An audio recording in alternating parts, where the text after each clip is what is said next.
And first up at 10, they are online, they are dangerous, and they are after children. Tonight, law enforcement is sounding the alarm about online predator networks. Thanks for joining us tonight at 10, everyone. Tonight, the community got an important lesson on what to watch out for. Your reporter, Katie Cohen, is live at Avon High School with the warning from experts right now. Katie. Stephanie, their biggest concern is an online group called 764. The FBI has connected it to 350 cases nationwide, but they say most go unreported. It's an international network that specifically targets young people who struggle with their mental health, and then they force them to do some pretty dangerous and disturbing things. It's crazy. It's insane. It's disgusting, but it's real. That's how Deborah Sterenberg felt after learning more about the 764 network. It's one of many online communities that have been linked to child exploitation, fake emergency calls, and extreme violence. They want these kids to suffer.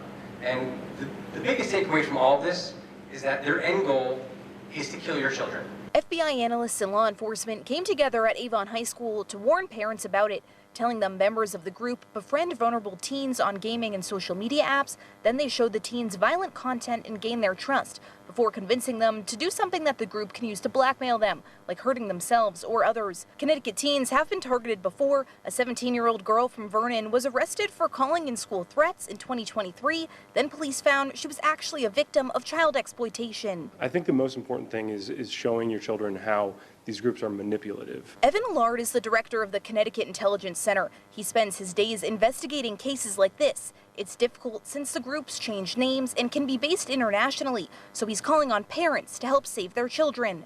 I think the most important thing is digital literacy.